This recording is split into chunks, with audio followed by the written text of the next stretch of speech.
Hello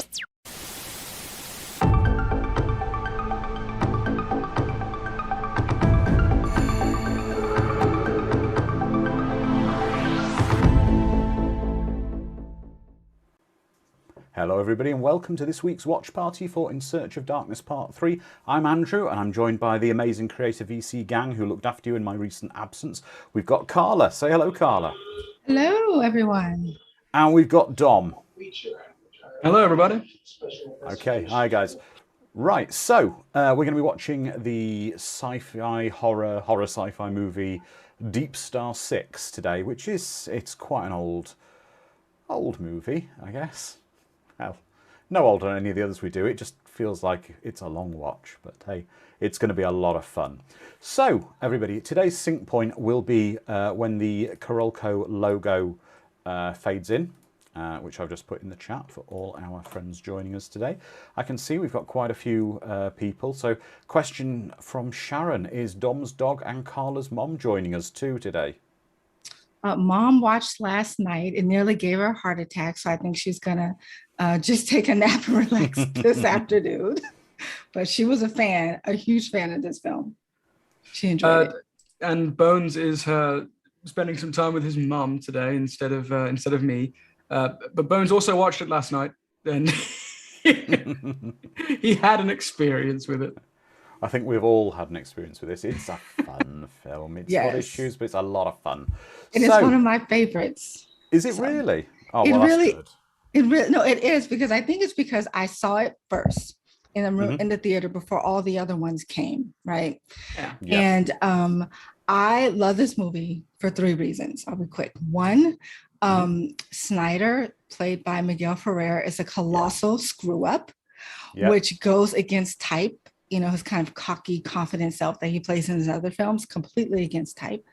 And then I love the kind of the hero, anti-hero in this movie. You know, he's not an Arnold Schwarzenegger or Sylvester Stallone. He's kind of sensitive and vulnerable. So I like that. And we'll talk about this, but he has an amazing beard.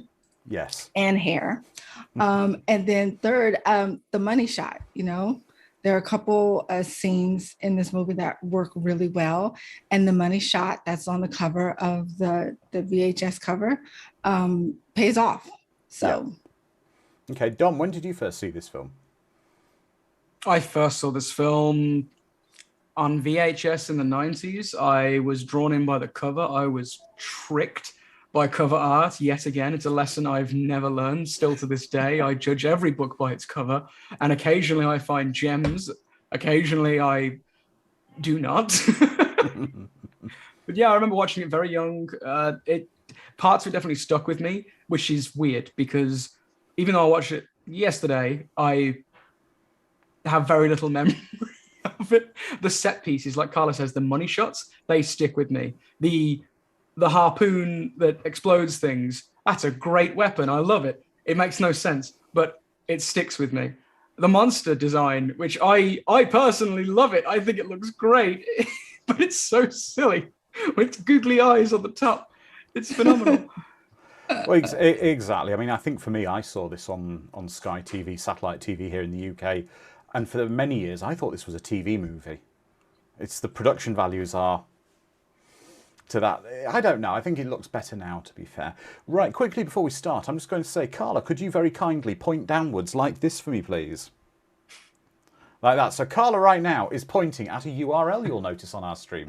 That says bolo.fm/In Search of Darkness. You'll see this is on our stream at the moment. Now, we've got a new thing we've set up if you go to that web page, and you can record an audio clip for us. And we'd like you to send us some audio clips of movies you'd like to see us cover on watch parties, why you'd like us to cover them, and what the movie means to you, and any facts about the watch party, you know, about the movie, why you think it'd be great, or just anything else you want to say to us. So that URL, Carl, if you could point down once more for us, that will be available for anyone to go to and record an audio clip for us, and we look forward to hearing from you.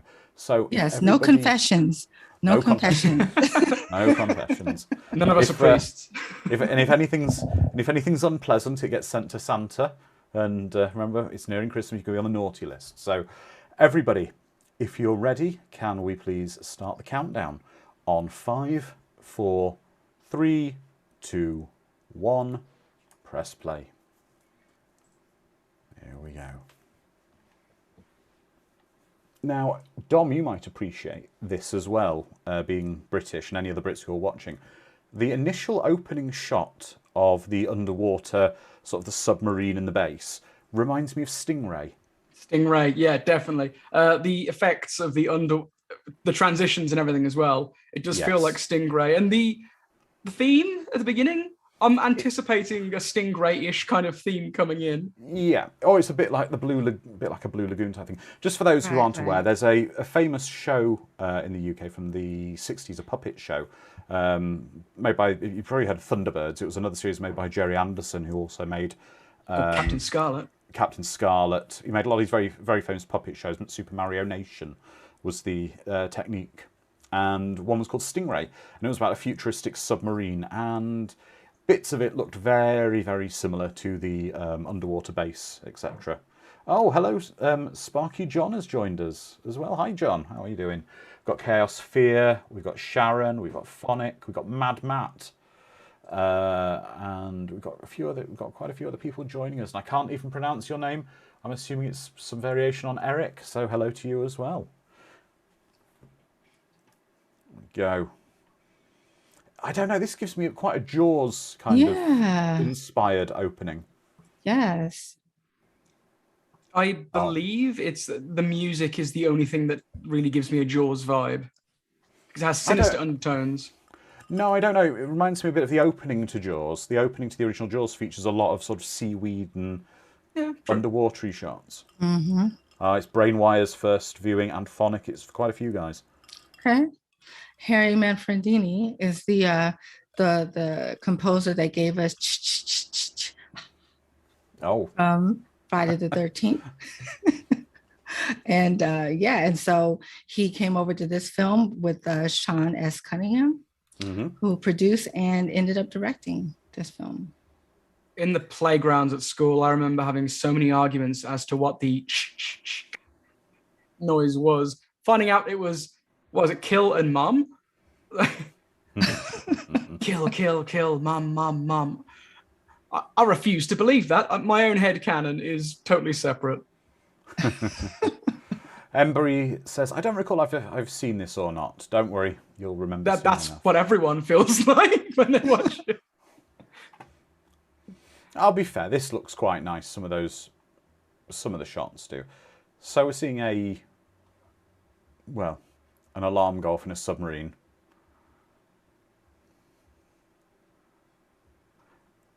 And as soon as the light comes on, I would like everyone to witness the majesty that is Greg Evigan's beard in this movie.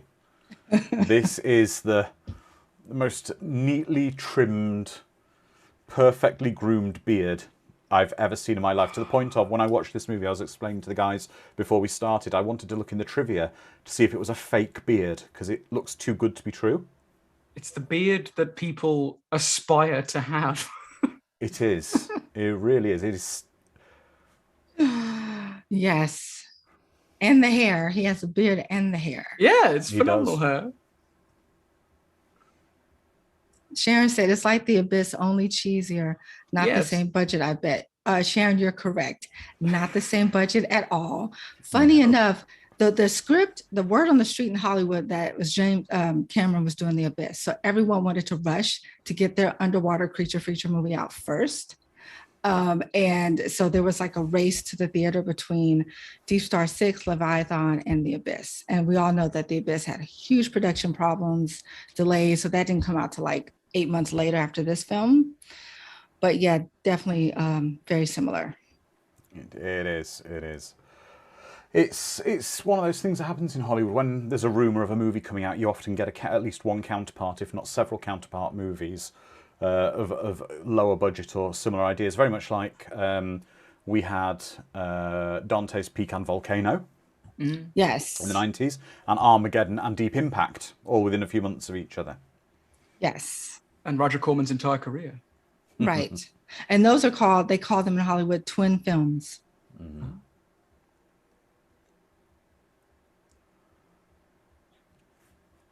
So we've got to assume here that they're taking a submarine slowly down to the base, and it's it must be quite a long journey with how far down, how far they're going. That there's sleeping quarters on the transport vehicle. Right.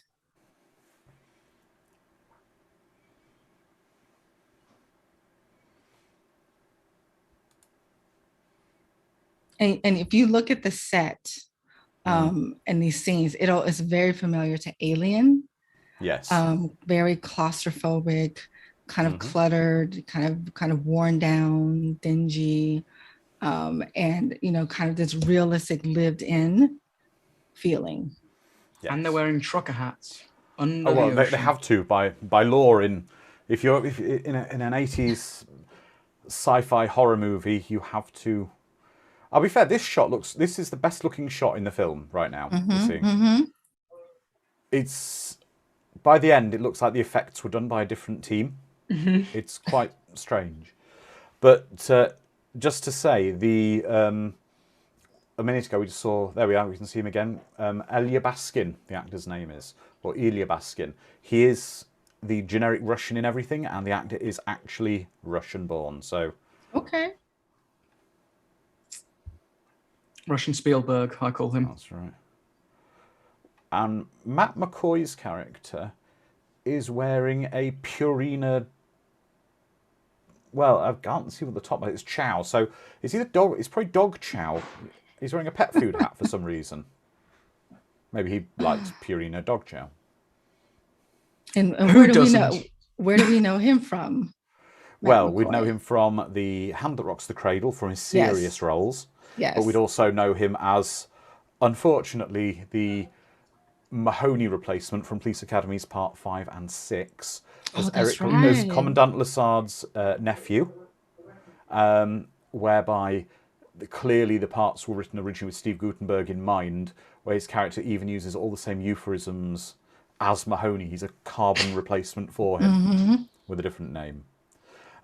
Mad Matt, that's exactly the point, Mad Matt. You're spot on. Looking at the cast, no significant movies, but a lot of guest stars on TV shows. And that's what you'll find, with the exception of probably Miguel Ferreira. The bulk of the cast are TV stars. It's a movie made with TV stars. Right. Right. I think his name would probably be the most recognizable name in this movie in terms of being film and being a film actor. Yeah. And this would be 2 years after exactly, Sharon. As Sharon said there, Ferreira is best known for RoboCop. Exactly. Yes. His RoboCop character would eat his character in this film alive. I tell you that. Yeah. And Ilya Baskin, let's also say, if anyone's saying, oh, I know him from somewhere, he plays Peter's landlord in the Sam Raimi Spider-Man movies. I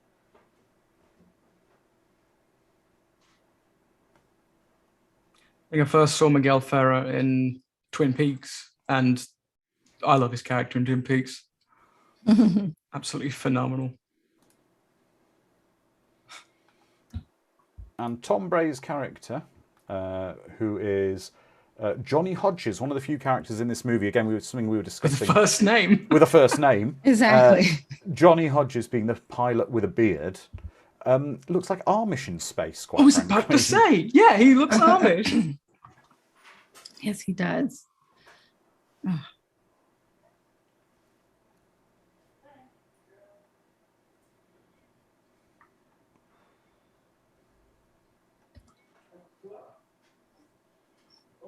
What is his accent? Is he from South Africa?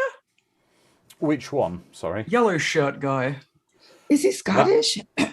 Oh, no, South African, I believe. He's supposed to be. South African? Okay. Yes, the actor Marius Weyers, or Weyers, quite possibly it's pronounced. He is from Johannesburg, South Africa. There we go. Well, see, I was thinking to myself, anytime in a movie like this, the guy with the accent is always suspicious. Yes. Like in the first Alien, this one, always suspicious, the guy with the accent.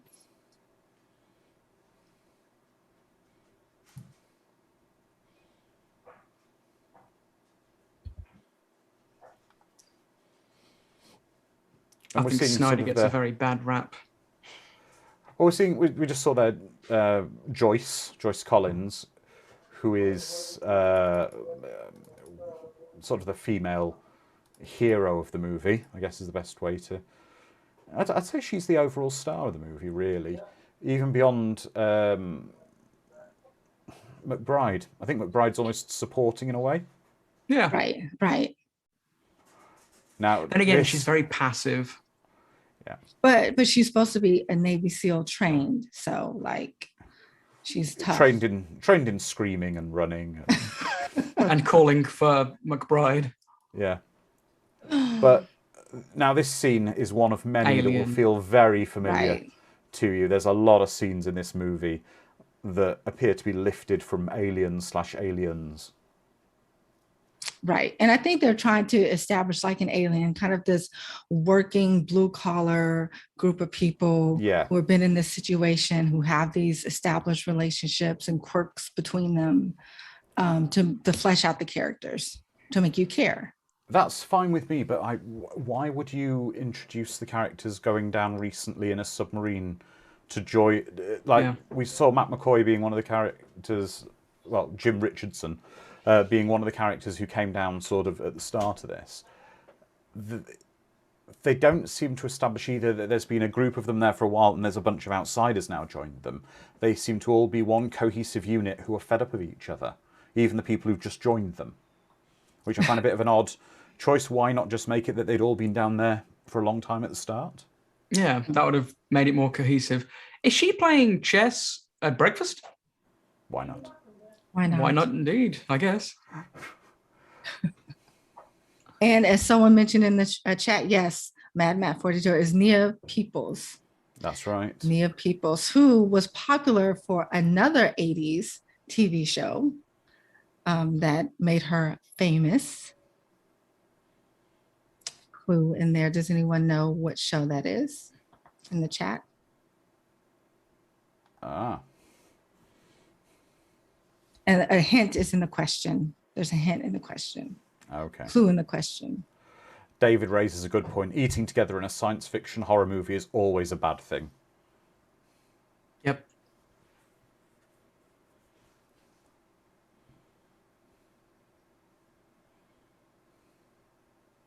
Those in the background of Snyder, all those lights with the buttons reminds me very much of Airplane 2. It really does. It really does. Superfluous. Just superfluous panels of blinking lights that do nothing. Right. You're saying Airplane 2. I'm expecting Miguel Ferrer to like push open the cabinet and just walk out of it now. So I believe Shatner does.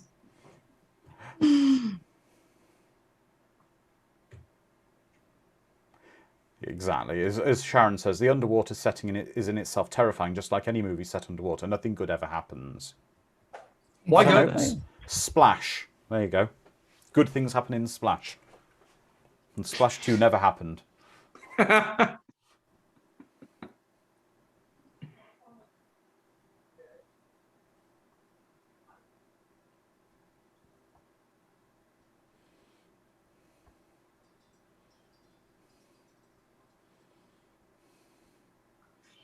That's how I fix all my garbage disposals.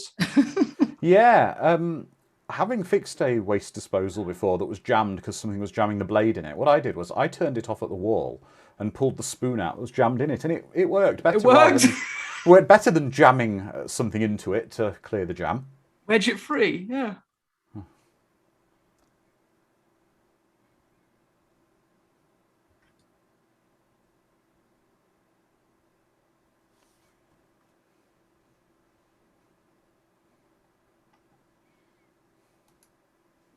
He seems to be doing everything right, like protocol. I don't see why everyone hates him. He's a bit of an asshole, sure. Right. But so is everyone else. At least he doesn't take your pen and jam it in the disposal. Yeah, but that was kind of a bit teasy kind of flirting. This isn't the school ground. You don't pull on the girl's pigtails to flirt with them. But you shouldn't do underwater anyway. Listen, guys do it underwater, above water, on surface, no matter what the age. Unfortunately. Oh, Sharon's saying, so no one answered Carla's question. I can't think of the answer. Really? Okay. I'm going to post the answer in the chat.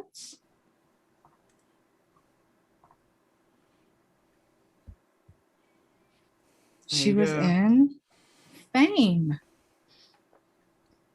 And I said, what role made her famous? She was in Fame. She also hosted an early 90s like late night musical variety show produced by Arsenio Hall. And no, I'm not obsessed with Nia Peoples, okay? At all. You're also forgetting she was in Walker, Texas Ranger for quite a while. Well, see, no, I didn't do Walker, Texas or Ranger. I don't do Walker, Texas or Ranger, so I wouldn't know that.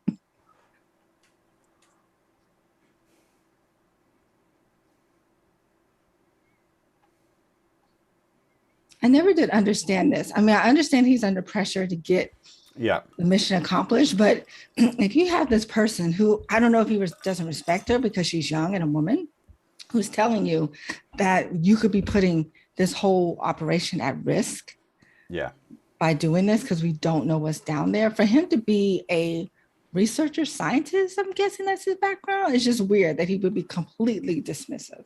Well, he's mission, right? Well, he's a geologist. Right. So you would think. What is his mission? To put a missile silo at the bottom of the ocean, right? Right. Yeah. The fact that we're all this confused about the mission, well, the fact that I'm this confused about the mission is a bad sign. But so to put a missile base on the ground, they've told him that there's a cavern underneath where he wants to put it. So his idea is blow it up and then put it even deeper. Surely that's not a good idea. Yeah. Oh, it's a great question from David here. How would you rank the movies The Abyss, Leviathan, Lords of the Deep, The Evil Below, and The Rift, all similar underwater movies that came out within a year?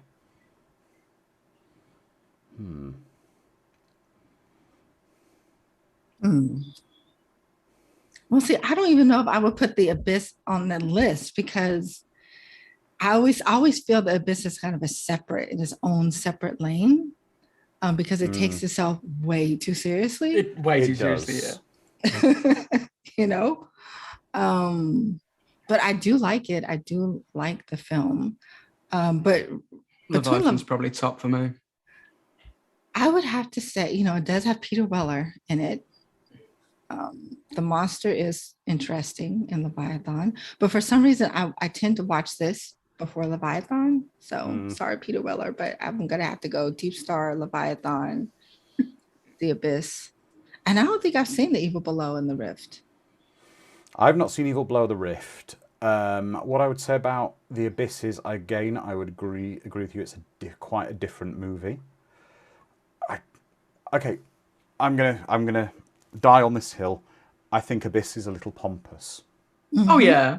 That's a hill we're all atop at the moment. Yeah. Don't worry, you're not alone now. Maybe us three are alone, but it's a good movie, don't get me wrong. Oh yeah.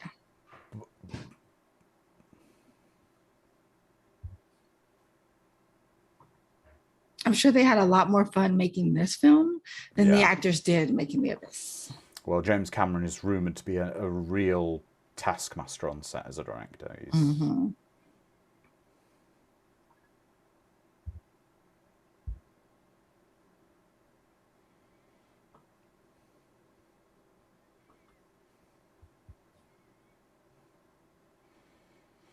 So is now he some very necessary shots.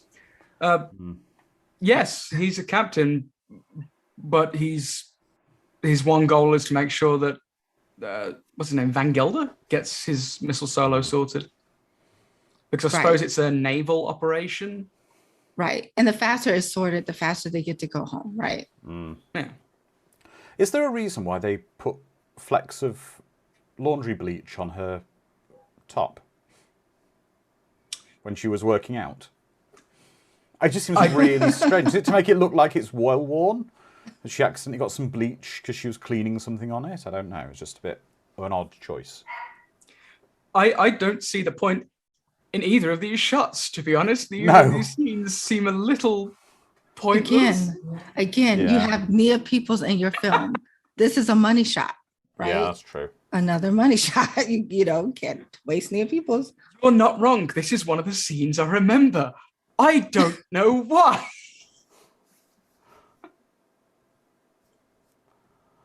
It's also strange that they're underwater, yet they seem to have a limited water supply.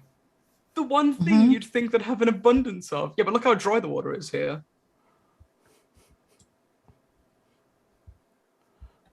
Now, the outside shots where they're moving around with like a digger and the music makes me feel like it's a James Bond film.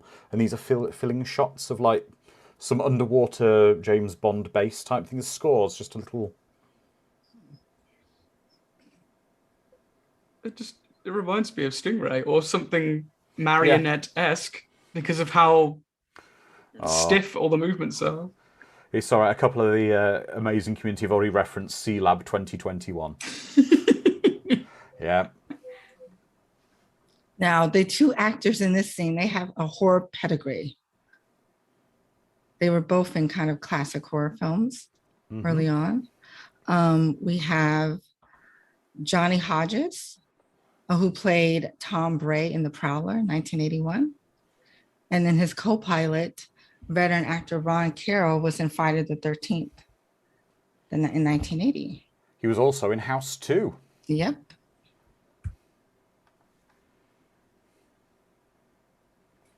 Was he the cop in Friday the 13th? He was in Friday the 13th and Friday the 13th Part 2. He was Sergeant Tyranny, I think his name is. Again, the whole thing is, okay, so you're sitting on top of a surface that you just blew up. Okay, and you're not expecting there to be any consequences. It's like sitting on a branch and cutting behind yourself. Right. Yeah. The saw. It's... And then being surprised when you fall.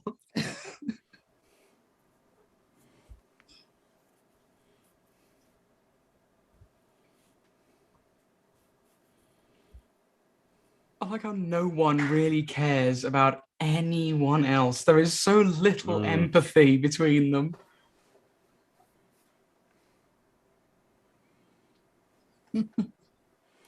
Sharon says, I think what The Abyss does have for going for it was a likeable cast and a believable storyline, in my opinion. Some over-the-top points, and quite frankly, I hated the engine, but the effects got me hooked. The way Cameron went way, way over the top with the effects in Avatar, which is the most overrated movie I have ever seen. Oh, it's very overrated. Pocahontas in space.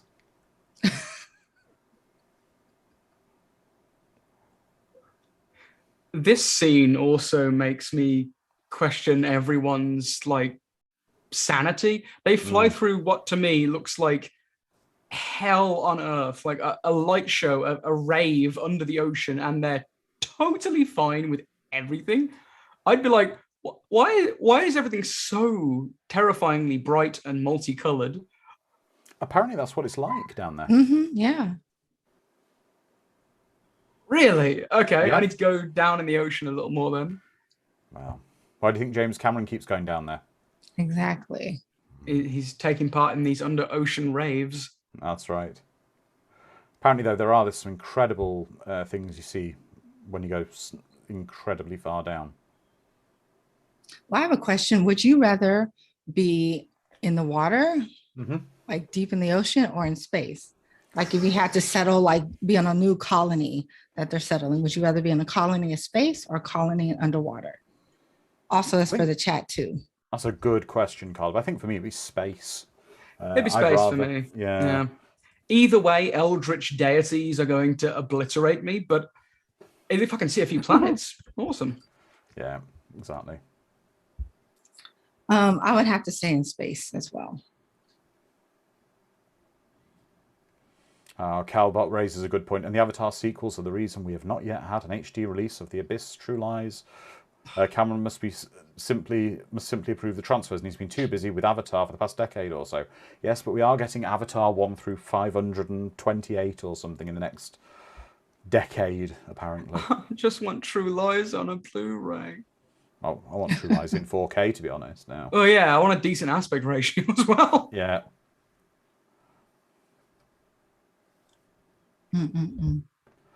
Oh.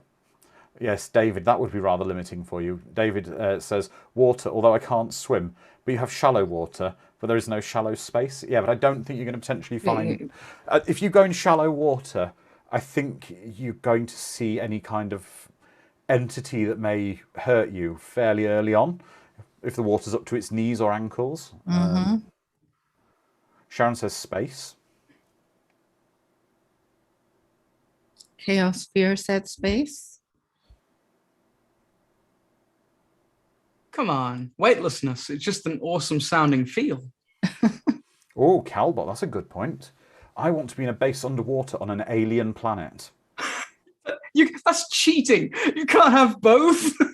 There's always one that finds a way.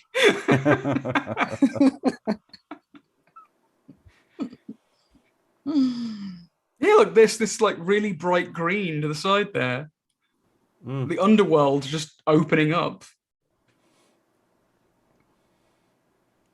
See, I would have to I'd be like, listen, y'all can bill me for the little remote because I'm not going down there. Yeah. So you can send me a bill. These like weird colonies. Right. It looks very alien. Oh, the ocean does, yeah. It does when you go that far down. Damn bioluminescent flowers.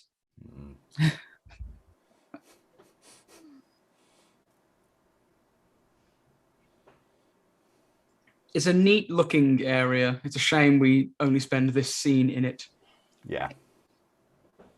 That was interesting. This movie only has an $8 million budget, but they have a special effects team, like with a nice pedigree. So they have Chris Wallace, who he did the creature design for The Fly, started on the creature design for this film, and then he had to go, and then Mark Shostrom from Nightmare on Elm Street 3 took over and finalized the design for the creature in this film. And you even have Greg Nicotero, who worked on this film as well as a creature supervisor. So you have good people behind the scenes. Yeah. Now, does it pay off? That's to be determined. Yeah. When you see the creature, but I like the creature. I think they don't use the creature enough. It's really not that bad. I mean, compared to the creature for Leviathan, which is kind of like a Thing ripoff, sort of like a Thing mixed. Yeah, it's weird. Yeah.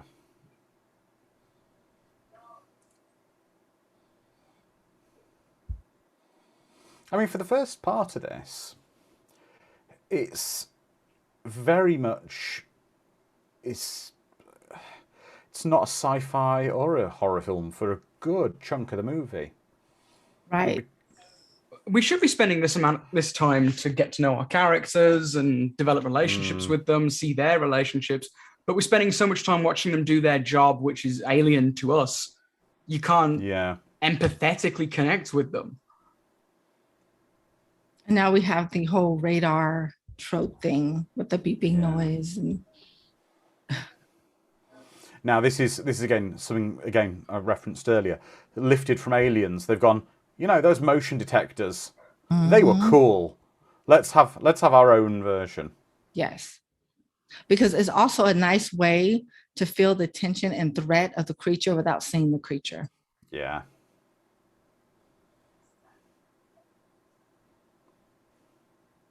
I mean, to go back to Dom's point, this script started off as a psychological horror. It was very, very little kind of creature monster involvement.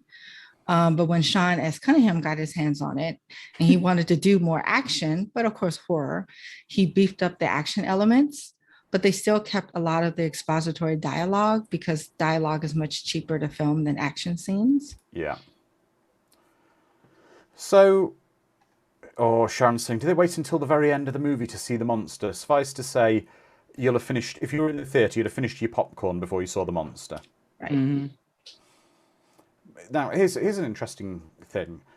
Would we say this is a movie very much in the vein of, for example, From Dusk Till Dawn, where it's one movie and then it turns into another movie halfway through? Would you say it's that? I don't agree. I think if it had a more clear point of switcheroo and it went straight from one to the other, like From Dusk Till Dawn did, definitely. But this, well, it would be this if like angels or aliens showed up from out, like something completely different than the element that they're in, that just out of nowhere. I think that would be more along those lines. But no, I just think they were trying to kind of get through the whole Jaws thing. Like, you know, we're gonna kind of keep the monster hidden for a while. Yeah, that's probably their logic behind it. Yeah, because it couldn't have been cheap to make. No. David said, if I finish my popcorn, then where is the bloody monster already? Well, it's, you got to just keep waiting. It's. I think they saved the monster somewhat for a payoff, and you guys need to decide if the payoff is worth it. It's worth it, exactly. Oh.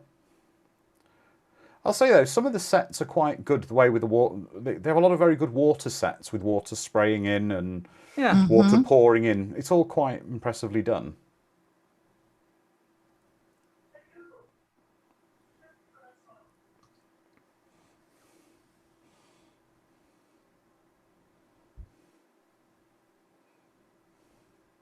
Ooh. Now that looks heavy. That actually looked. That looks heavy. That miniature does not. That looks like it has barely any weight at all. And a bit later on, when it's like shifting towards the edge, and you're like, oh no. I can almost see the person with a string pulling it slightly. Chaosphere says, if they are that deep, that the water should be spraying with a lot more pressure.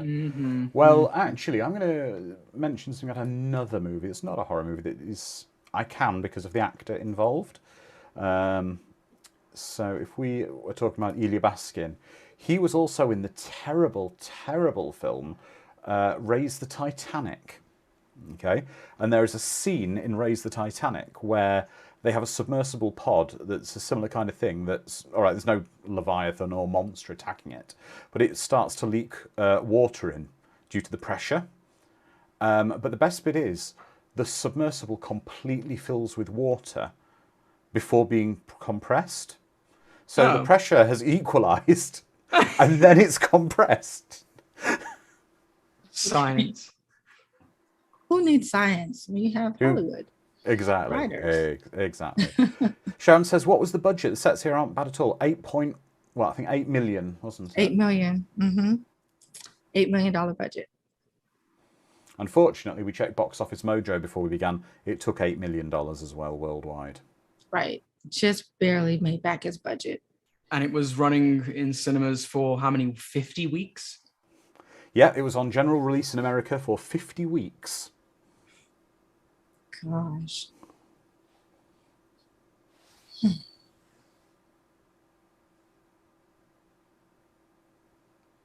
I love how they're like laughing, and it's like your colleagues are potentially dying or in danger. You don't know what's going on, and it's like we're gonna take our time, laugh, cut over one another. You know, my girlfriend is suffocating. Exactly. What I'm saying, no empathy. They all hate each other. No, hate is a feeling. They don't. They just. Oh, Calbot says they got the price of 2 tickets out of me. It was a good date movie. Okay. Oh. And Mad Matt says he'd rather be watching Voyage to the Bottom of the Sea. Huh?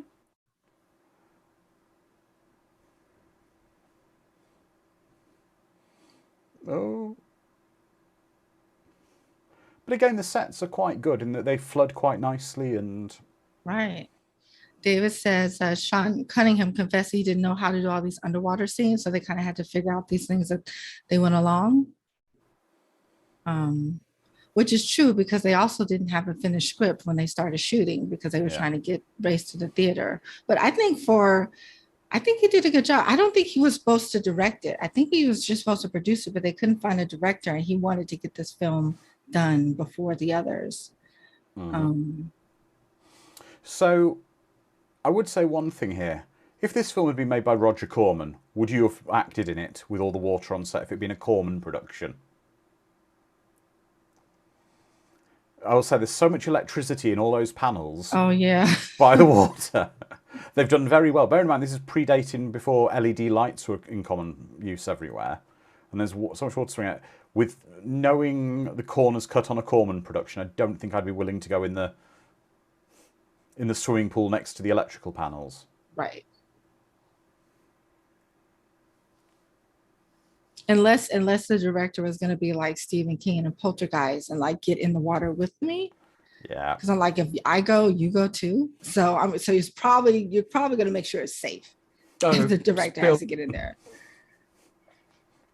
As David says, you wouldn't survive this movie made with Corman.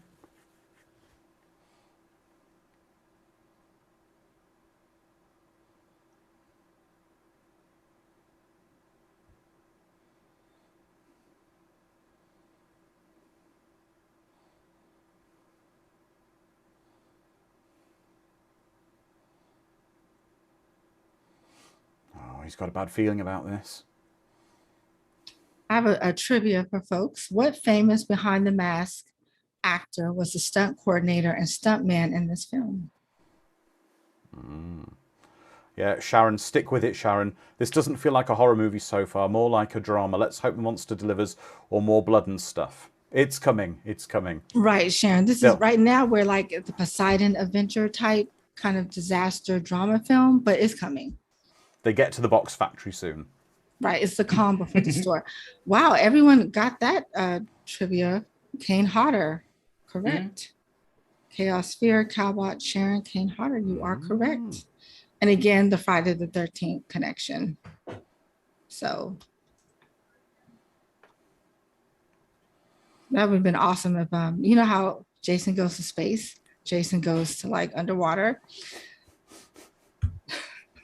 Just Jason, now Jason would have popped up. Now if Jason would have popped up, now that would be a Dusk Till Dawn. If Jason all of a sudden like popped up and started, then that would be a Dusk Till Dawn.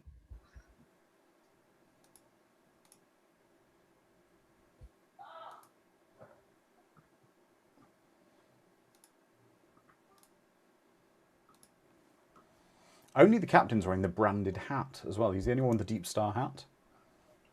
Yeah, the rest of them had their own trucker caps. Yeah, they all brought in hats from everywhere. Pet food, yeah, except the guy brought in his pet food hat company hat.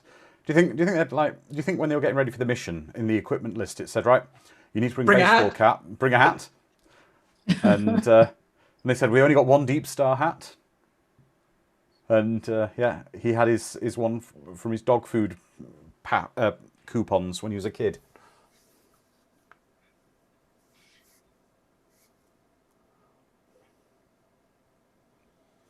Beep.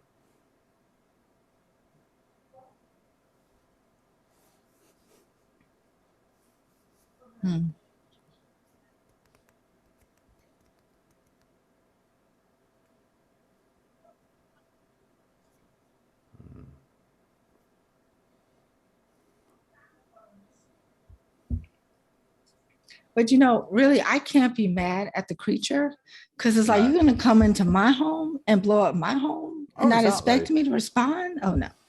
Well, I don't think the creature, I'll be fair, I don't think the creature's got a particularly well thought out thinking process associated with it. I think it's probably inferred it's maybe some kind of offshoot. No, looking at its design, it's maybe supposed to be some kind of dinosaur or something. Right. I think that is the general premise. I think if you were to read the back of the box, it would say, upon detonating the floor of the ocean, a prehistoric Leviathan-esque creature. They'd avoid the word Leviathan, of course. Right. Sea Nightmare comes swimming up and is like, I'm hungry. Someone rang the dinner bell. Well, exactly. It's you. So really, the creature is the hero of the piece. It's the victim. It is. It is. The creature is the victim here, and it was fine until these selfless, well, ragtag bunch of whatever they are, between station commanders, doctors, submarine pilots, and everything else, decided to wake it from its slumber and invade its home. This is Fern Gully underwater. And as the movie progresses, there's another potential villain that appears that you start to think, wait, who's the real problem here? Who has the higher body count? I'm Team Snyder. He's all right in my books. He does everything that he can. Misunderstood. Is that the guy you want to go in the trenches with, though, Dom? No. Exactly. Unpick him for my team. Sharon is 100% on the money there. That plot point then makes the people the evil, and the monster is simply reacting, and the conflict begins. Exactly. Yep.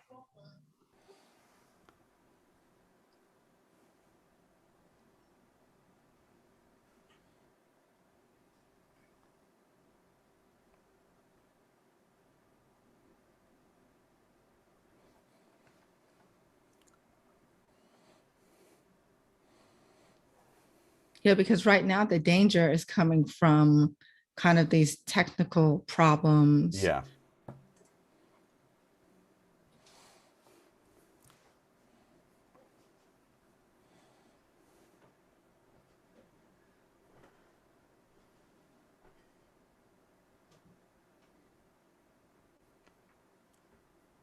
Oh, I love how everything can just be bypassed and rewired and... Well, yeah. Reverse the polarity is the only other catchphrase that isn't used. Ah, yes, the winch that's made out of plywood and cotton wool.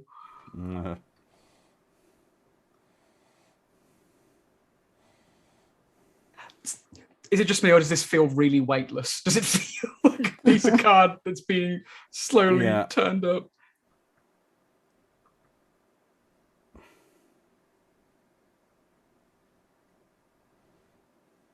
Like, you need straining metal sounds here, or something like something with weight and just the heaviness to it, a solidity. Here we go. Finally, they got the hatch open. It's just as well there was a good seal there between the two craft when they opened that hatch. Yeah. As Mad Matt says, a Ritz cracker of a door. Yeah. Now, the way that thing is angled, by all rights, shouldn't it have fallen off the cliff? I'm like, what is holding that up besides the strings from the special effects guys? That's it. But the way it's angled, it's just, I'm like, and we have our first casualty. Russian Spielberg, no. Which surprisingly is not the black guy. So kudos. Kudos to Cunningham. Only barely. Actually, no, this is the third casualty, because the other two guys we that's right. That's right. Third. That's right. So he killed 2 Americans before he killed the foreign guy. Yeah. Kudos to Cunningham. You know, if I was on there and I would be leading through a precariously held open door of considerable weight. With my face exactly like, in between. Exactly. Yep. You lean through that door. What could go wrong? Nothing. You know, the captain, safe as can be. The captain was in Rocky 2. Was he? Yeah, he was in Rocky 2 as a lawyer, and I think he was in Hill Street Blues for a while. Yeah, he was. Hill Street Blues, he was, yeah. Oh, that's gotta hurt. That's a phenomenal scream, I'll have to say. That is haunting. Oof. That's right. You touch these shorting electricals that will do nothing. Right. Let me touch the shorting electricals that will do nothing. Yes. Cool. Hey, before you die, we can make blue sparks.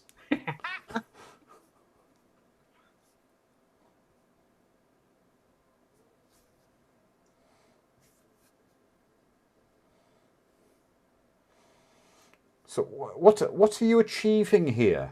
He's I forcing. thought maybe the door would go up, but I think he's forcing them to leave. Like yeah, he's like, I'm dead Yeah. now. Like there's no way I'm drunk. Yeah. by threatening their life. By saying there's no way you're gonna rescue me at this point, so you might as well just leave. Like the countdown clock is ticking. You can stay here and drown with me, or you can leave. I'll be honest, Chaos Fear actually raises a good point for all the silliness we're saying about the messing with the electricals, the definition of insanity, doing the same thing over and over and expecting different results, which, yeah, that's true. Oh, Mad Matt, that's a very good point. Why do rescue parties always lose more people than the number of people attempting to be rescued?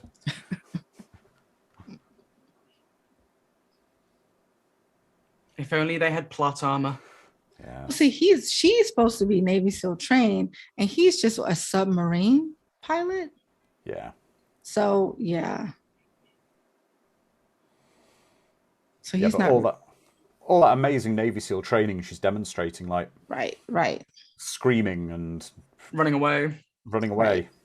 Listen, she ain't no G.I. Jane, I tell you that. No. She's Ellen Ripley from Wish.com. Wish Ellen Ripley.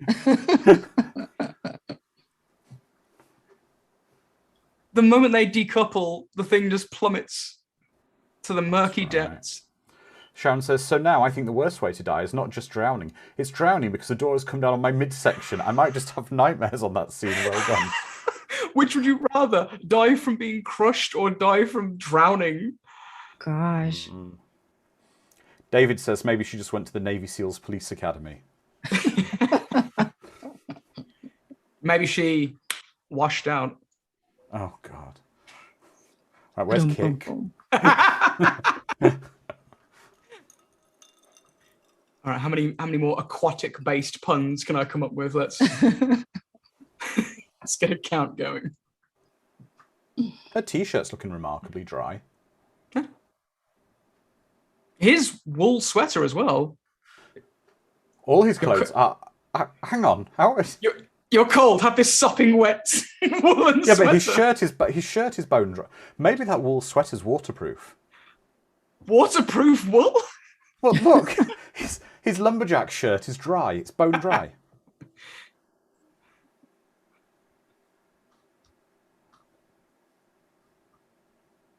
I think someone said in the comments that they only had like 3 pairs of outfits so to wear on set, so they were always wet. Oof. That would have sucked. Oh, that's right. You sort the hair and the beard out, Greg. Yeah, the important things. Exactly. Oh yeah, there's the Navy sweater. What are in these canisters of perforated steel? I think they're just like laundry hampers. 80s IKEA laundry storage system. Exactly. Pre-IKEA. Mm.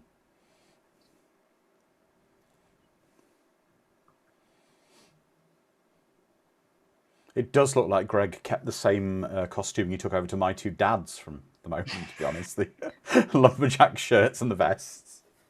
You know what's crazy about that is that he was in this film and Paul Reiser was in Aliens. Yeah. And they were both from My Two Dads. I still can't remember who was the actual dad or if they ever figured that out. If anyone in the chat knows, please help. I cannot remember.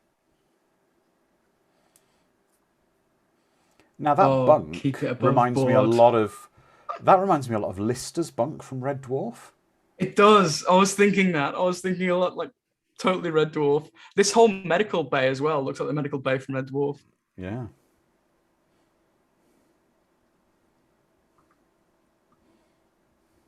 The head lab. I love it.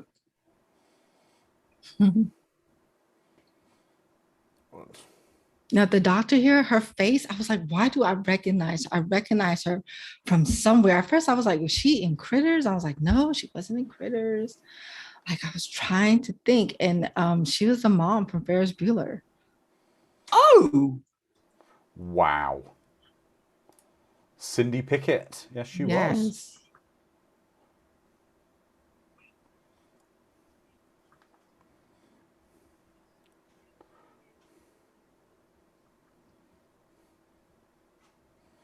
Oh, she was rehearsing that line for a long time. Mm-hmm. The doctor.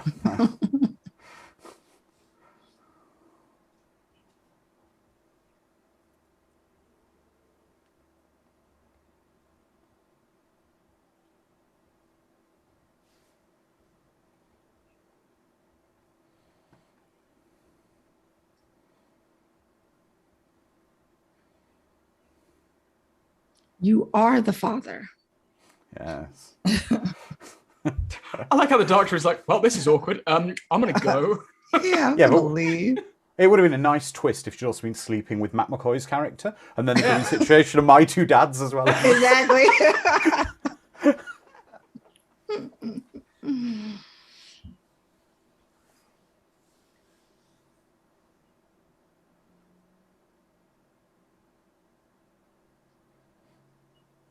Now, I always wondered, did they need this element? No, this is again something I discussed with Dom before the watch party. This scene doesn't have any bearing on anything later on in the movie. Yes, you can see obviously they're in love and they're going to have a beautiful baby with a perfect beard and wonderful hair. And when it comes out Fully like formed, that, fully formed chiseled beard. But it doesn't have any payoff later in the movie. It's like we said, Predator 2, where the police sergeant is revealed to be pregnant. Right. That is a plot point of the film. This is just filling up 2-3 minutes of screen time for no reason. Right. Or in the movie Warning Sign, when her pregnancy made her immune to like zombie virus situation. Or in like, Nightmare on Elm Street 5, where the pregnancy is a big plot point of the movie. Right. But no reason at all. To add some much needed character development that goes nowhere. A for effort, but no, C- for effort. Right. Jim doesn't seem to be bothered at all that the captain's dead. Not at all. Or, No one's bothered. or that Johnny and Osborne, the two other submarine pilots, are dead. He's like, hey, yeah, cool, we're going to be on the submarine, go up to the surface. Yeah. Listen, he is on mission. He is doing his job. That is what he got paid to do. And that's what he's doing.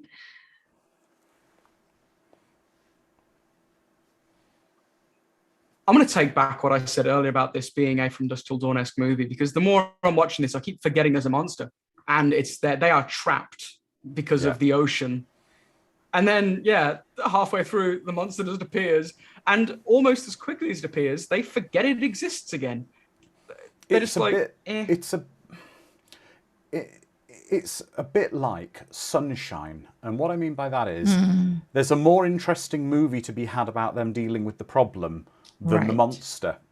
Right. Like where Sunshine turns into a slasher movie. The problem they're dealing with could be far more interesting than the nonsense that has to be thrown at them. Yeah. David says, this is Gilligan's Island, the next generation.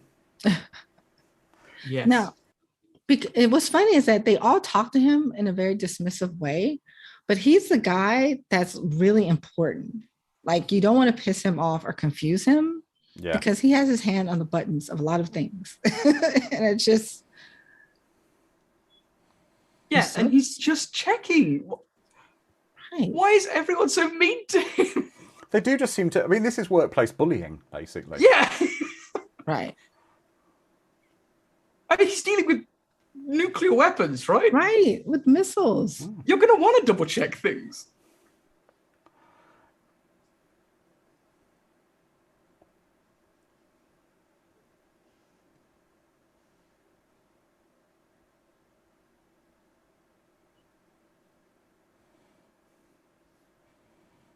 How do you keep a healthy diet when you're under the ocean? You can only eat rations.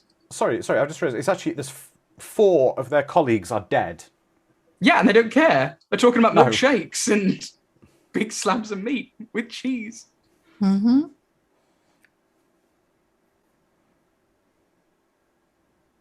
No, I was confused too by what the computer was asking and doing as well. When I watched this again last night, I was like, because I'm like, how can you do what he did by accident? Like, that was weird. but surely it's that's confusing. a plot point, right? Because a threat implies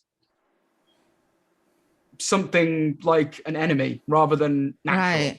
Right. True.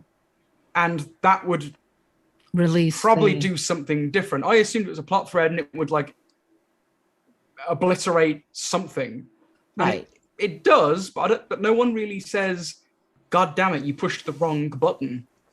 But then this almost draws a parallel line back to Aliens, to the whole Hadley's Hope destruction scenario going on. Yeah. Where it makes the situation a whole lot worse. We're going to blast. We need to get off.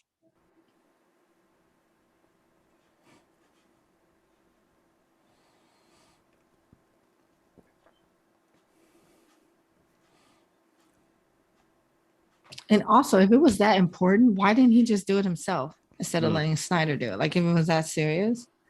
He kind of said, do you want me to show you? And Snyder was like, I can do it. But again, he just followed procedure. Why is it his fault? Exactly.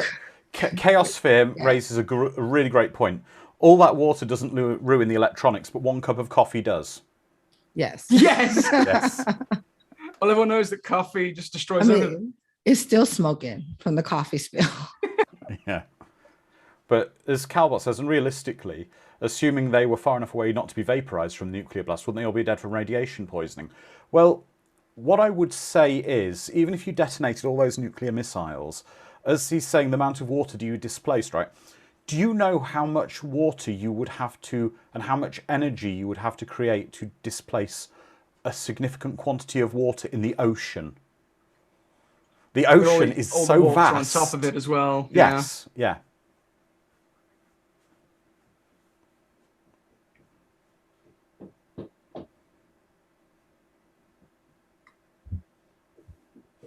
I love the way as well, no one knows how to operate a fire extinguisher in this movie. No, yeah.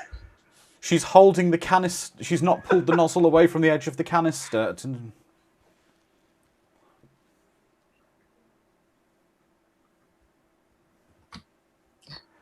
Our Chaos Sphere base could be lined with lead. Good point. It could also be they're being exposed to radiation poisoning and they don't realise, and it's quite a gradual, slow poisoning. Right. And I'm sure the density of the water slows everything down. But also, he detonated the missiles, but did he only detonate the explosive charge rather than the nuclear warhead? Because nuclear missiles have a destruction thing where the nuclear payload doesn't destruct. See, if enemies were approaching, that would probably be the protocol to do anyway, to disarm the nuke and detonate the rocket. Sharon, good point. And now the fun and chaos begins. They're acting like they haven't had any disaster training drills. Exactly. It's supposed to be a professional team, and it's like no one's been trained or practiced anything, any scenario. Right. Okay, you pull the random rope. Yep. You singe the conveniently placed jack to the floor. But to be fair, I don't think they thought that, their colleague would release a nuclear missile and that everything would fall apart at once, at the same time. No, I don't think they would have had that, but surely they would have had evacuation drills of what to do to get out of there quickly. We fixed that one pipe, we're saved. Yes. So basically, all that happened was the nuclear missiles went off and 2 pipes leaked. Yep. And a small fire erupted. Yeah. And a coffee was spilled. The most tragic event. Mad Matt says the Rube Goldberg School of Safety Procedures. Well, no, the air supply is messed up and decompression bay is messed up. So they're running out of air. They can't leave because the decompression chamber is messed up. So we will learn later how messed up the decompression chamber truly is, though. I believe it requires 1 pipe to be put into a gap and it's fixed.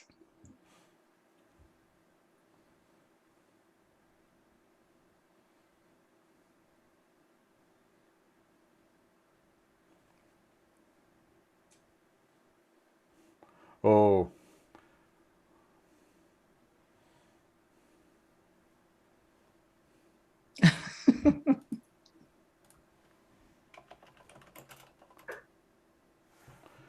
The Bob Morton's really coming out now.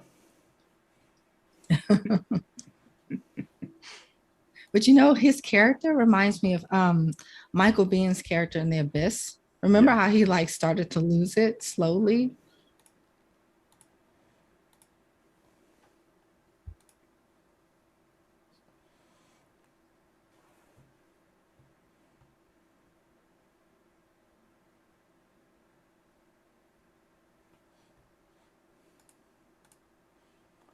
I love these mechanical engineering geologists. Yes. Yes. That's right. Maybe he's got a double degree, you never know. Mm-hmm. He's also a pastry chef. That was his specialist subject. That's what he majored in. Yeah. He's a geologist who majored in mechanical engineering and pastry.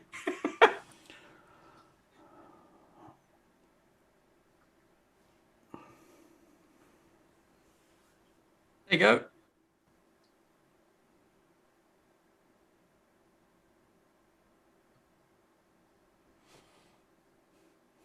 Okay, please, can we discuss the suit? This has to be one of the worst suits in alien space movie history. It looks huge, it's big. I don't know how they're really maneuvering in this suit. Carla, can I just stop you there for a second? It's a real suit. Called a gym suit. Are you serious? Serious. I will put the link to Wikipedia in the chat for everybody. They are real suits. Oh my God. When he gets lifted up, you just watch his arms like jiggle a little bit. It's cannot. adorable. Oh my God. Who came up with this idea? What country is responsible for this? It was an English company called Underwater Marine Equipment. It would be, of course. It would be the British. We came Represent. up with it. Yeah. Wow. Look at him. He's doing this little jiggle. I cannot. What? But they were designed in 1969, so no wonder they look a bit Doctor Who and the Daleks. How can you improve on perfection? That's what I was saying. Oh my gosh. Oh, that has to be one of the worst suits in movie history.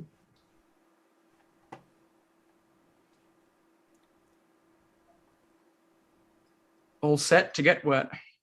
The gym suit. Tagline. It's called a gym suit. The gym suit is an atmospheric diving suit, which is designed to maintain an interior pressure of one atmosphere despite exterior pressures, eliminating the majority of physiological dangers associated with deep diving, because there is no need for special gas mixtures, nor is there the danger of nitrogen narcosis or decompression sickness, aka the bends. The occupant does not need to decompress when returning to the surface. So why don't they recompress in those suits and just kind of hopping by maneuvering around? I suppose you can't climb a ladder with that thing on, can you? No. Well, it's just weird that the other, like the Abyss and the Leviathan movies that came out the same year, they had drastically different suits. Yeah, they had non-realistic suits. They went for realism in this movie. Mad Matt, Mr. Igo's suit in Inner Space, he's referring to. Yeah, that was crazy too. But then again, that was a pressure suit in Inner Space. Remember, there was a limitation in the film Inner Space whereby he couldn't you couldn't leave the pod because of the pressure.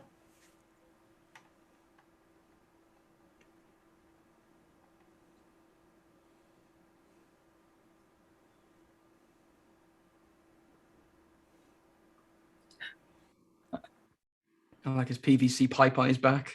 No. But he's welding. I did check, though, apparently you cannot weld underwater at 1,000 meters down, beyond 1,000 meters. It is impossible to weld. Your Google search history is going to get you in trouble with the police at some point if you're Googling all these weird things. The military is going to show up to your house. Can you weld 1,000 feet underwater? What? How much displacement would happen if a nuclear bomb was set up at the bottom of the ocean? Exactly.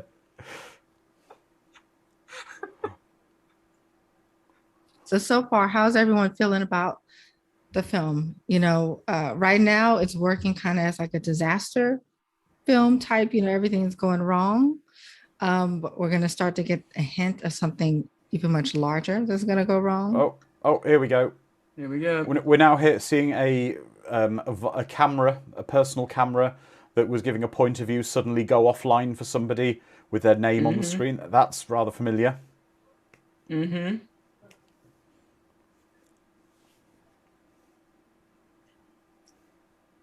Okay, here we go, folks. The money shot. Mm-hmm.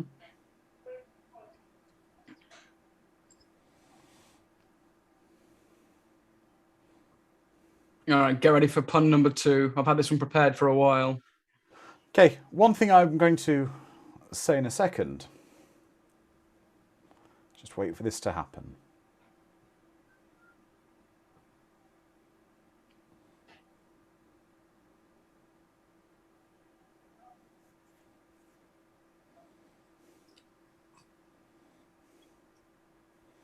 Oof. And Ooh. He's lost his sea legs. Oh no. that's the money shot. It is. That's our poster, isn't it? Yes. Now, what we can clearly see, apart from half a man, he's only half the man he used to be, is that this creature can survive a sudden change in pressure from the outside to their pressure, from great deal of pressure to basically surface pressure. Doesn't suffer from the bends. Doesn't. It didn't explode and nothing weird happened to it. Well, I mean, it's probably been adapting for over millions of years to its environment. But it lives at the bottom of the ocean. But remember, other people have come there over the years and been attacked and gone missing. So this might not be his first time out from the bottom of the ocean. And a wizard did it as well. Let's say that, because it's... I think we don't need to think too much about the... I think we shouldn't think too much of the science of this movie in certain times, and then it's when it suits the movie. Exactly. So the creature was an animatronic, full-size animatronic monster that they built for the movie.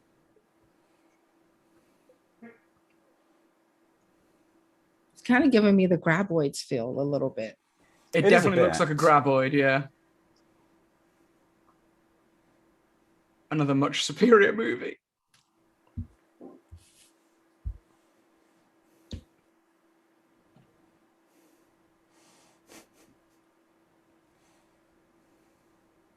Now, did the money shot pay off for you? I mean, it's been over an hour and we finally see the creature and his first like real direct kill.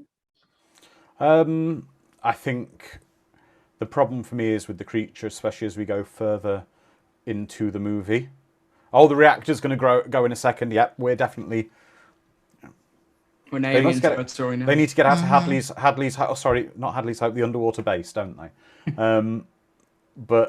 Yeah, so the money shot, I don't know. I think the problem is the more you see the monster, the less it holds up.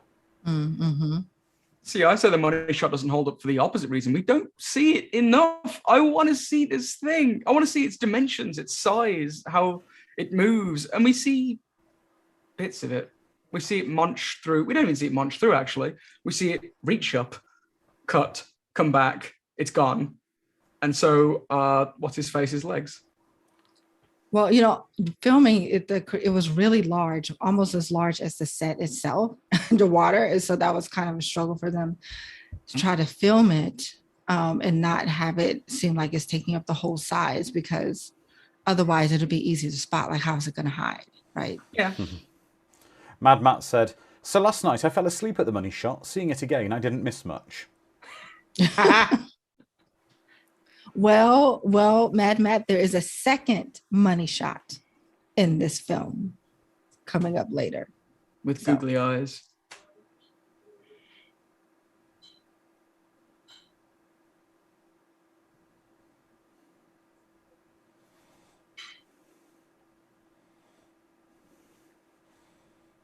Should have listened to Nia Peoples and let her explore the caves.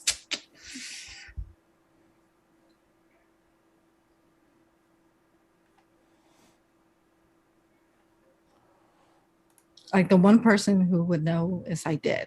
The one person who has all the information that could tell them everything is dead. But it's okay. The geologist, pastry chef, nautical engineer is also a marine biologist. Exactly. Yes. I think he knows paleontology as well because he seems to know. Okay, why are we handing Snyder a weapon? Like he keep weapons from Snyder. Sign that you shouldn't give him a weapon. I've got a better question. Why have they got shotguns on an underwater sea base where they couldn't use those weapons underwater? Unless it's to shoot each other at some point. Yeah, it's to kill each other, clearly. Basically, clearly. And why have they got harpoon spears with gas canisters on them? To go out there and get farm fresh ocean critters to eat.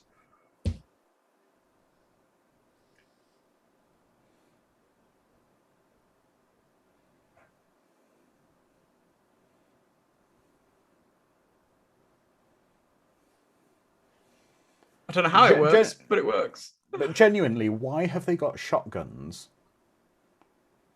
Because it's the military. You always have to have weapons. Yes. They got to justify those expense reports. As Embry says, I assume it's those it's that shotguns lose velocity faster and have less piercing power. That said, unless they have some kind of plastic pellet instead of shot, it's dumb. But the point is, it's supposed to be a base of trusted people. I don't know. It just seems very strange to me. Yeah. If a Russian spy swam to the bottom of the ocean and snuck in and blended in with the crew... And got in through... Yeah, because there's 8 of them and they wouldn't notice. They don't care. To be fair, that does sound like a James Bond or a Mission Impossible film you just described, Don. Ignore the pressure of the ocean. Just swim past the sea leviathan. Oh, Embry's got it right. To protect against deep sea madness. Now, how can anything possibly go wrong giving this badly trained crew a bunch of spears that inject insta-kill harpoons, insta-kill harpoon gas spears, and shotguns? How could anything go wrong? Right. They almost have more shotgun than crew members. Like, this is terrifying.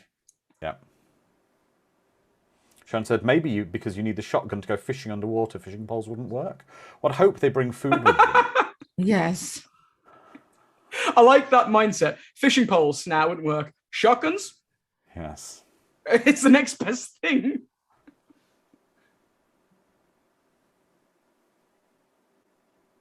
He's got a head injury. Take the gun away from him.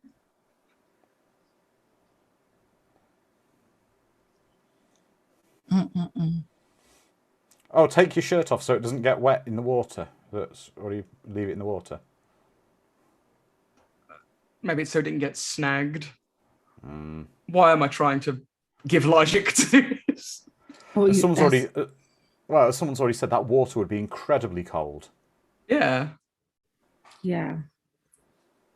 Like you go into hypothermic shock kind of cold. You know, they filmed all the dry parts first and then the wet parts. And they were like, the water got so murky and dirty from the set that it was extremely uncomfortable and difficult. That's water for you.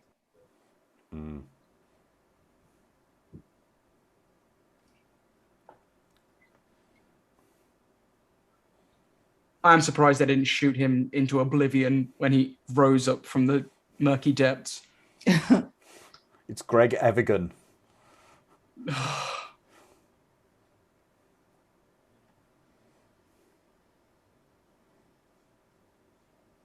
Now everyone's gun shy. Exactly. Wow.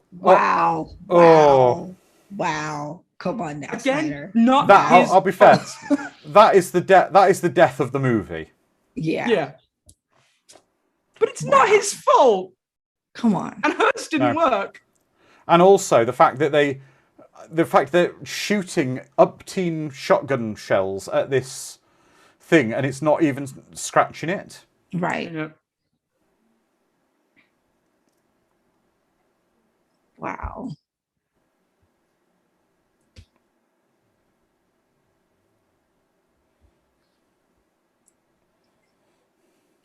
It's not his fault. He's getting a bad rep. Now he's starting to lose it. I mean, he was losing it before, but now he's really losing it. Yeah, but the thing is, right, they didn't care about the captain, who was a friend of theirs, who they had a good relationship with. They didn't care about the Russian scientist, who was a friend of theirs and they had a good relationship with, or the other two pilots. But now they seem to worry. The pastry chef. Yeah, but they seem to worry about the one asshole doctor guy being killed, who no one liked anyway. He was the Deus Ex Machina. Well, see, I think two things. One, they felt that he still has some knowledge and kind of leadership on kind of what to do and what was going on. And two, the way he died was shocking. Oh, that was. It wasn't his fault, though. He backed into it. Oh, we've got a request from the chat. What's the timestamp for everybody at the moment?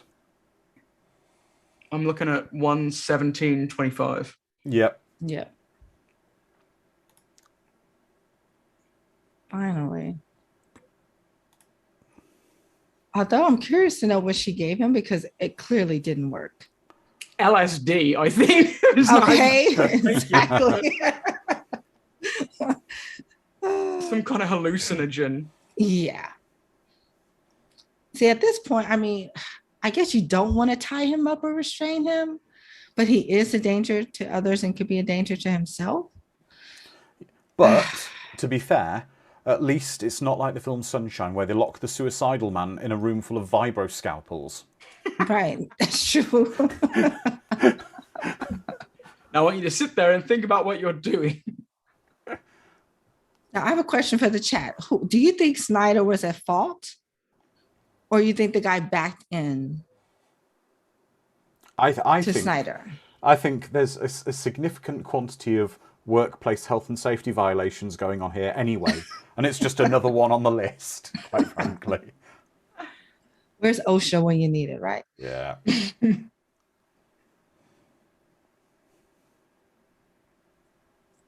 I'm kind of curious to try whatever it is she gave him.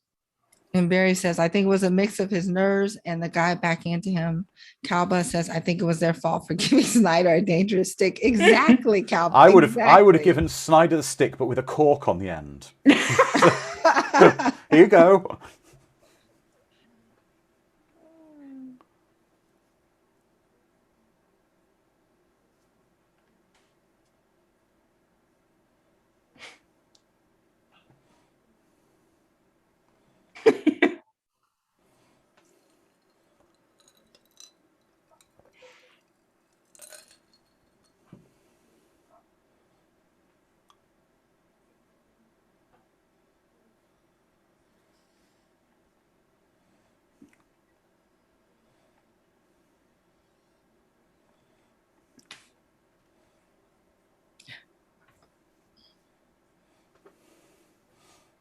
Yeah, he's completely lost it now. All rational thinking is out. So here's the question, right? How could this... Right, so they're saying he needs to decompress first. Right. Now. But it says pull handle for emergency escape. So what purpose does this pod have? It's an emergency escape pod. That kill you with the bends. That will kill you with the bends. You still need to decompress. Yeah, but you're right. It wouldn't be an emergency. It would just be an escape pod, not an emergency escape pod. Yeah, but the point is, you can't. You'd have to go from a chamber to decompress you to go into the environment of the pod. Yeah. Right. So it has absolutely no purpose apart from killing you on the way up. Right. It's a suicide button. this amazing death scene coming up, which I think is one of the best in the films. No, it is, definitely.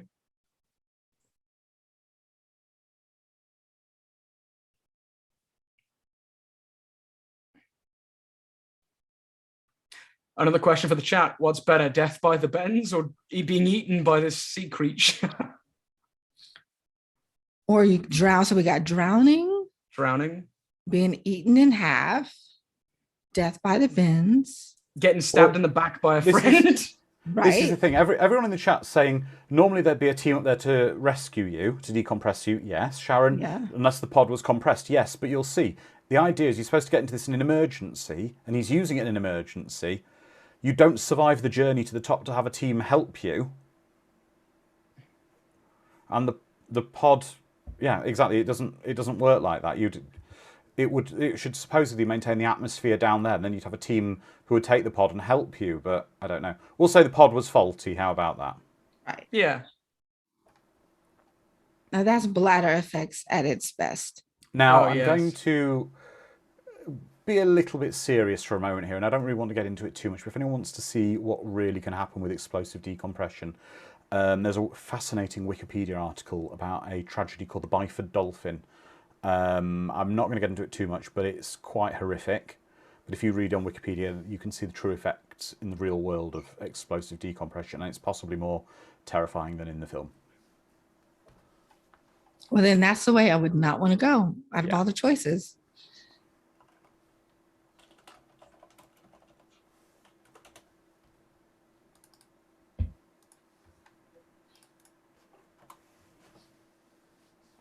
Not a hair out of place on that beard. That's magnificent. If you're running out of air, then why are you talking? Well, actually, that's a fallacy, apparently, Carla, that talking doesn't consume any more air than just breathing, particularly. I can't imagine it would.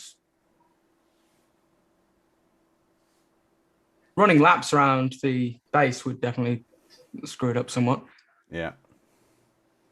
Just have a quick nap while one person figures everything out.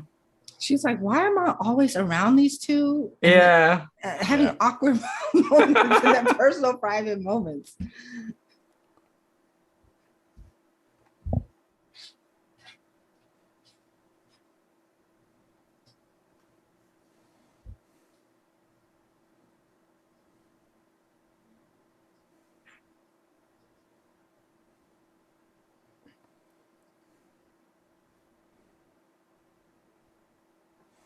Yeah. Sharon noticed what you just said, Dom, that he looks like he just stepped out of a salon. That's because Greg's beard and hair are... Exactly. They're the MVP. They get their own credit in this movie.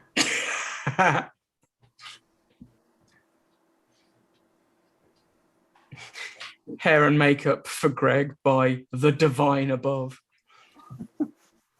'Tis a blessing from the Lords. That's actually quite a cool... I'll give him... that bit where the chamber fills with him with water is quite cool, actually. Some of the underwater stuff. This is where it looks good, when you are seeing scenes like this. Right.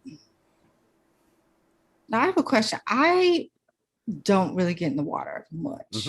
So how realistic, like they hold their breath, like how long can they really hold their breath for? I mean, in the abyss, they took it to the max.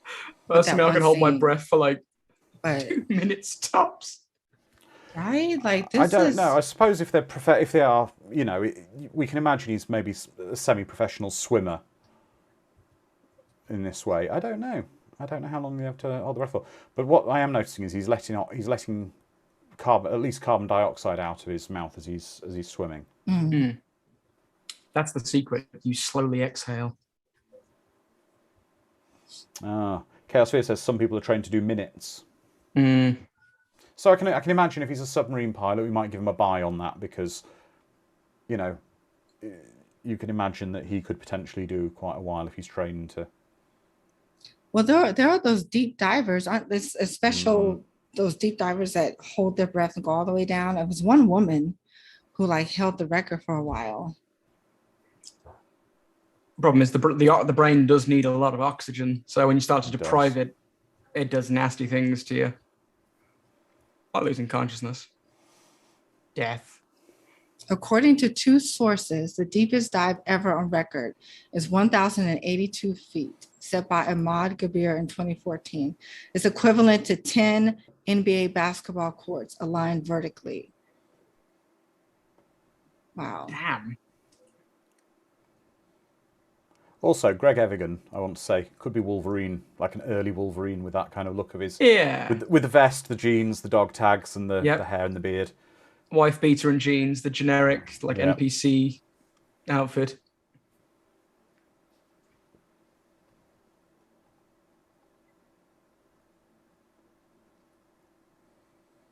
The dive lasted 12 minutes.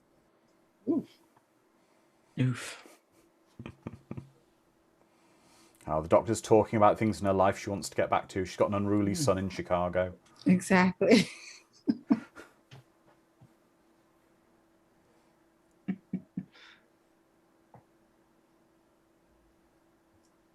So did the monster like knock on the it knocked on the door? And if that was really McBride, would he have knocked like that? It was just weird that they just assumed. Yeah.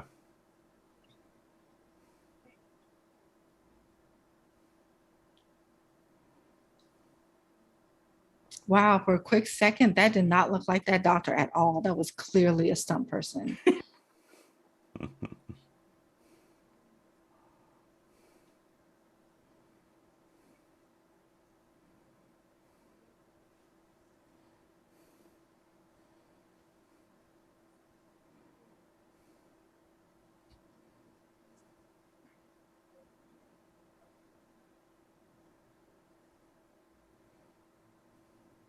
These are the longest 30 seconds ever.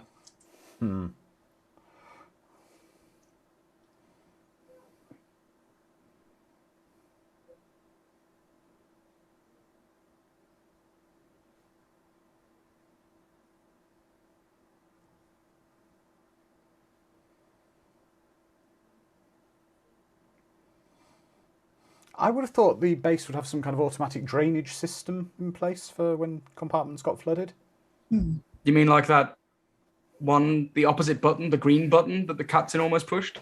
That's the one that said that the one to drain, yes. Yeah, Yes. purge or whatever it was. Purge. Shan wants a timestamp about 1:30, 1:40. Sorry, 1:28, 30 seconds-ish. And those 30 seconds should have been up 10 seconds ago. Right. Oh. So now we're getting the full view of the creature. Like we're really getting to see it more. And I don't know if that's a good thing. Wow, No. it's 10 seconds to go. Wow. You're right, Dom. That's like the longest 30 seconds. Yeah, it's like a minute and a half. Oh. Is she defibrillating the monster? She is, yeah. Yes. Hey, look, Are you these got to Duke use what you Nukem got. sound effects?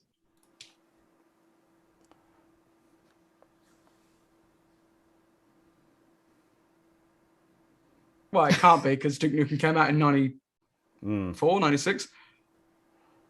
They are Duke very Nukem big. uses these sound effects?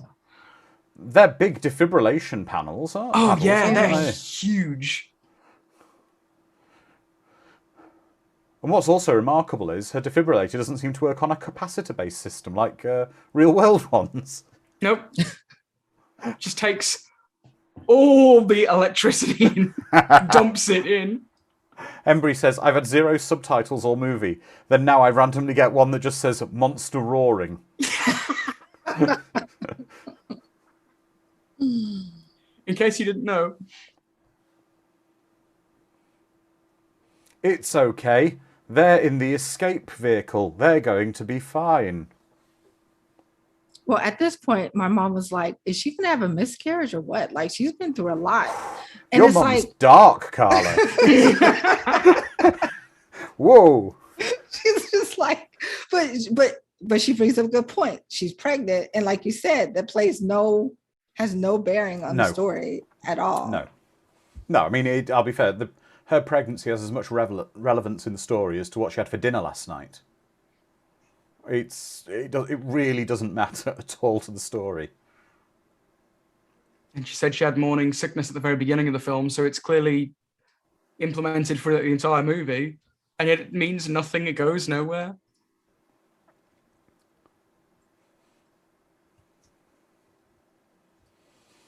Well, considering he's the pilot, she seems to be operating a lot of controls in the submarine. He's sleepy. Also, she's Navy SEAL trained. Or at least went to the academy. Oh, now this is very familiar. Escaping from a nuclear blast. Uh-huh.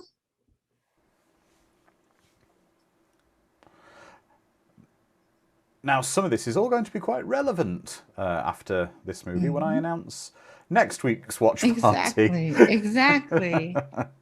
Nice transition there. Yes. I actually don't know what it is, so I've forgotten. So this is going to be fun for me.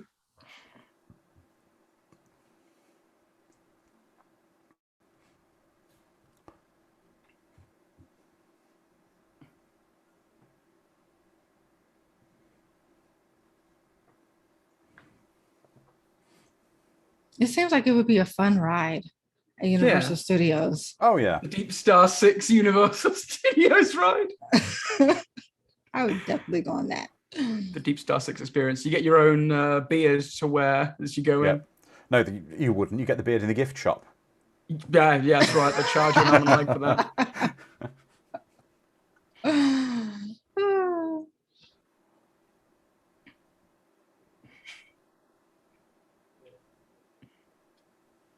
Oh, we've got the very nice relaxing music as they take a gentle cruise to the surface in there. It's a very Sean-esque Cunningham way to end a movie, isn't it? Mm-hmm. That shot looks terrible with the coral in front of them. It just looks awful.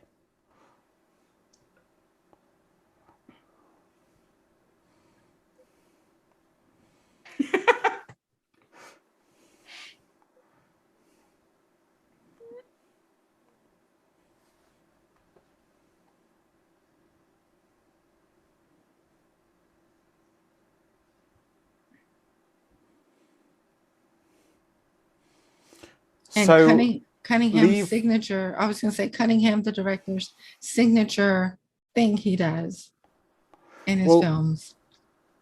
Sorry, I'm just failing to understand why they are leaving the sub.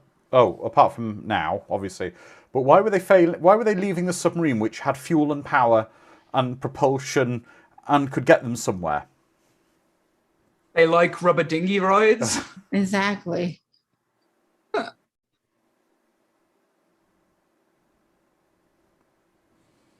I don't know why there's a self-destruct via like venting fuel button on the submarine. Yeah, that'd be an unfortunate button to push underwater that suddenly dumps all the fuel out from your submarine. Mm-hmm. This ending is so similar to Leviathan. It's crazy. It's also a bit Jaws as well. Yeah. Oh, yeah.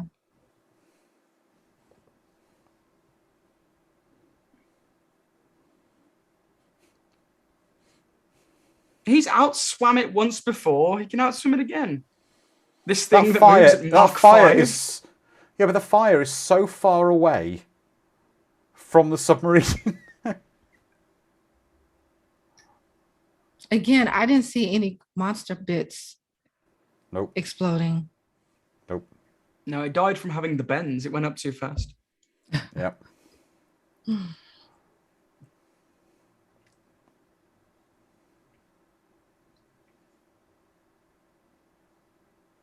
It's really lucky that a piece of that debris didn't just take out the rubber dinghy, isn't it? Exactly. Yeah. I really hope there's some sort of a transmission device on that dinghy, because that's like a an whole emergency radio. Yeah. Yeah, because otherwise, how do they know they're there to be rescued? They scream real loud. Wow, They're going to be singing a whole bunch of row, row, row your boats, I'll tell you that. Yeah. Now, when the creatures, the husband and babies, come out of the ocean for revenge in Deepstar Six 2 Electric Boogaloo.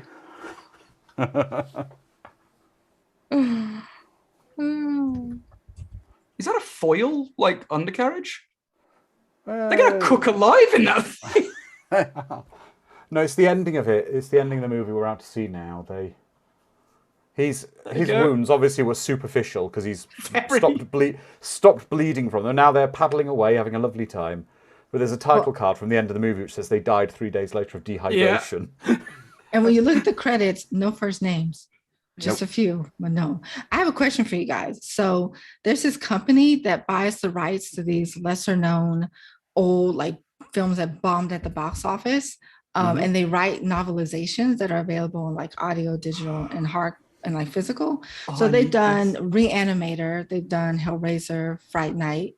Would you want like a Deepstar Six novelization? Do you think it's a candidate? I want a Or Deepstar 6 children's audio book with a narration tape where it has a ping to turn the page. The spear plunged into the geologist's chest. Ping, turn the page. That can be a pop-up book, can't it? right, or it could be a choose your own adventure. Yeah, actually, that'd be. Shiv the dude in the back. Actually, a choose your own adventure for this would be really good. That would be absolutely fantastic. I'd love a choose your own adventure of this. Mad Matt says a colouring book. Oh, I don't know. So everybody, that was Deepstar 6. We've ticked it off our list. Thank you guys for joining me. So let's sum up this movie. I want the chat to tell us, please, what you thought of the movie if you haven't seen it before. Dom, sum this movie up. A worse Leviathan. Okay. If that's all you're going to say. Carla, what did you... I would say don't go onto an underwater station unless you have a kick-ass beard. No, I like I said from the beginning, I enjoyed the film. And maybe it's a little bit of looking at it through a nostalgic, gaze, but I thought it was fun. I mean, I thought it didn't take itself too seriously. And I appreciate what they were trying to do in terms of the beginning and making the characters fleshed out and making you kind of care about these characters. But it's odd that we cared about the characters more than they cared about their own colleagues dying. But anyway, and then the monster, they tried.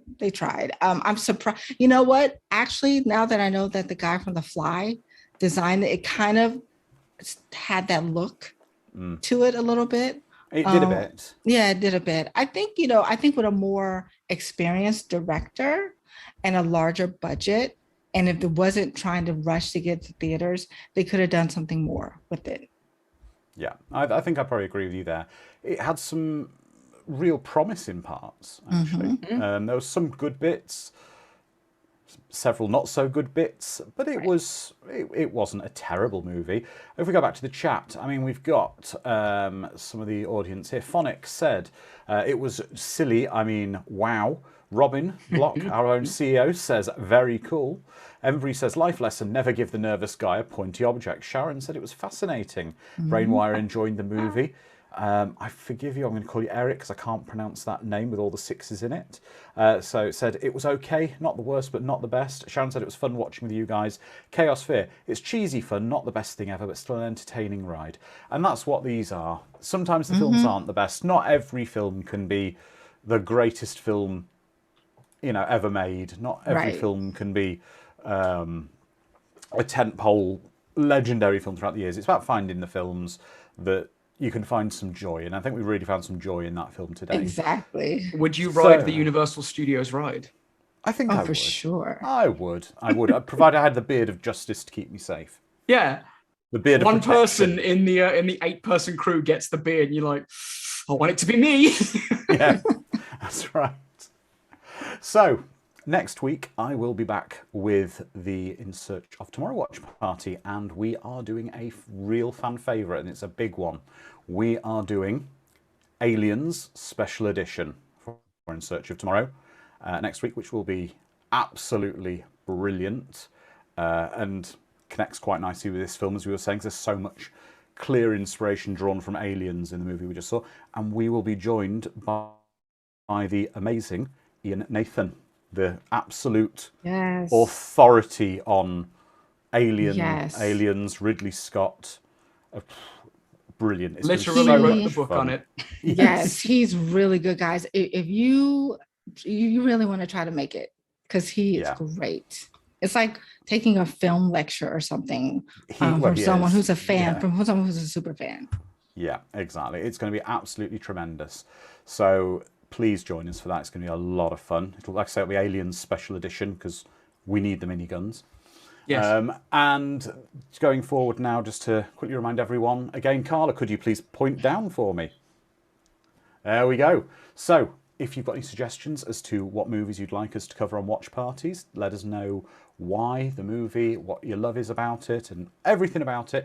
Go to bollo.fm/insearchofdarkness. So everybody, please stay safe. We'll see you in 7 days, and we're going to have a great time next week. So until then, bye-bye. Catch you later, everybody.